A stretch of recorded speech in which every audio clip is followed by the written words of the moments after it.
আপনি কি Europe America যাওয়ার স্বপ্ন দেখেন? ভালো চাকরি, উচ্চ বেতন আর উজ্জ্বল ভবিষ্যৎ? তাহলে চলে আসুন আমাদের পল্টন অফিসে।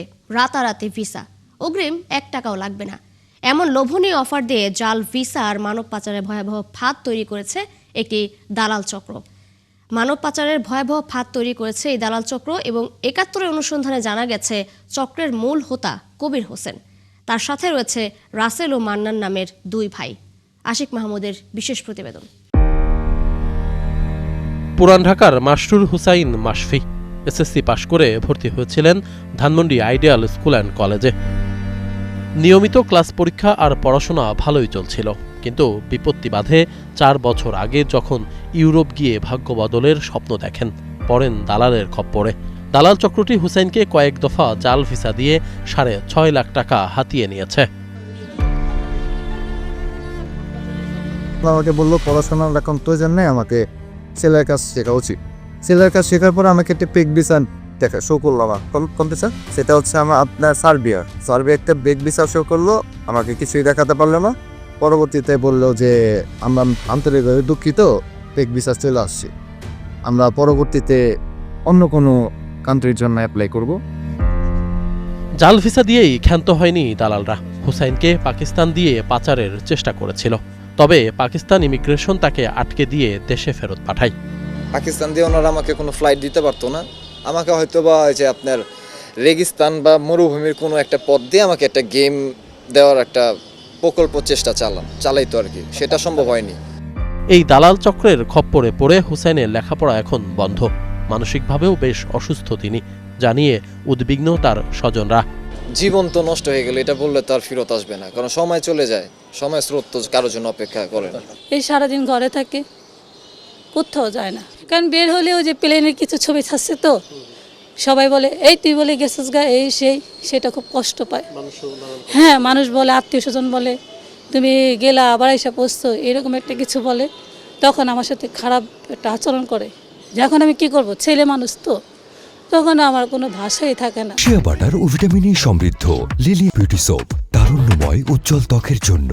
রিমার্ক ছেলের একটা ফিউচার করার জন্য আমি এটা করছিলাম। তো মানে এমনই ফিউচার হইলো যে ছেলের এখন সিজোফ্রেনিয়ার পেশেন্ট হয়ে গেছে ছেলে।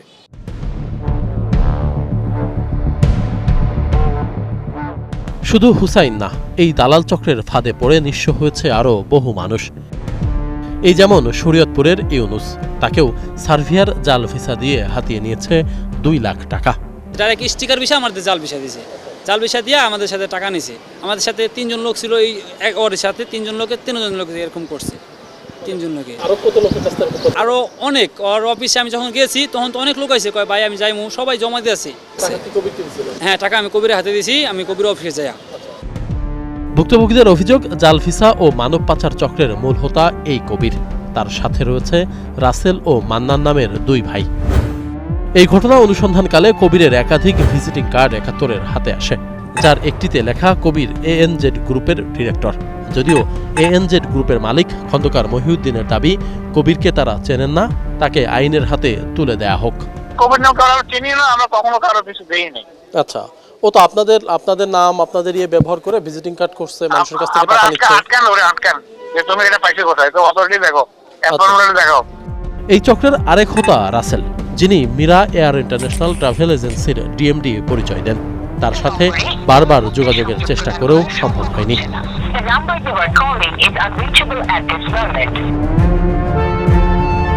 তবে মিরা এয়ার ইন্টারন্যাশনাল ট্রাভেল এজেন্সির মালিক রাসেলের বড় ভাই আব্দুল মান্নানের মুখোমুখি হয়েছি আমরা।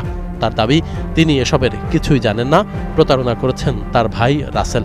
আমার ভাইকে আমি চিনি না, কাউকে চিনি না। না, আমি রিক্রুটিং এর মালিক একলা, এটার মালিক আমি একলা, একা। আপনি আমার ভিজিটিং কার্ড নিতে পারেন, দেখতে পারেন। আপনার ভাইয়ের নামে কিন্তু এইটার কাগজপত্র আছে। সেই 2 নম্বরই করছে, সেটা আমি যে আমার ভাই করছে আমি জানি না। আপনি বলছেন যে আপনার ভাই আপনার প্রতিষ্ঠানের কেউ না, তাহলে আপনার ভাই যে আপনার অফিসের ভিজিটিং কার্ড এটা আমার ভাই জানে, এটা ওনারা বানাই দিয়েছে। ওনারা বানাই দিয়েছে? হ্যাঁ, ওনারা বানাই দিয়েছে, আমার ভাই দেয় না। এটা আপনার ভাই দেয় নাই? তার মানে আপনি আপনার ভাইকে আপনি নিজেই সরাই দিয়েছেন, তাই তো? আমার ভাইরে আমি কেন সরাবো? তাহলে আমার ভাইকে আমার লোকে ফাটনা। আপনার ভাই কোথায় এখন? আমার ভাই কোথায় আমি জানি না। আমার ভাই তো আমার লোকে ব্যবসা করে। এটা দিয়ে আপনার ভাই প্রতারণা করছে কিনা সেটা বলেন। সে প্রতারণা, তাকে ধরেন। তাহলে আপনি কি ব্যবস্থা নিয়েছেন আপনার ভাইয়ের বিরুদ্ধে? আমার ভাই তো আমার অফিসে বসে না। এই চক্রের বিরুদ্ধে এরই মধ্যে মানব পাচার ও প্রতারণার অভিযোগে থানা ও আদালতে একাধিক মামলা হয়েছে। তবে 4 মাসে একজন আসামিকেও গ্রেপ্তার করতে পারেনি পল্টন থানা পুলিশ। বিষয়টি নিয়ে তদন্ত কর্মকর্তা এসআই আজিজুর রহমানের সাথে যোগাযোগের চেষ্টা করলেও তিনি ফোন ধরেননি। এমনকি পল্টন থানার ওসিও বিষয়টি নিয়ে কোনো মন্তব্য করতে চাননি।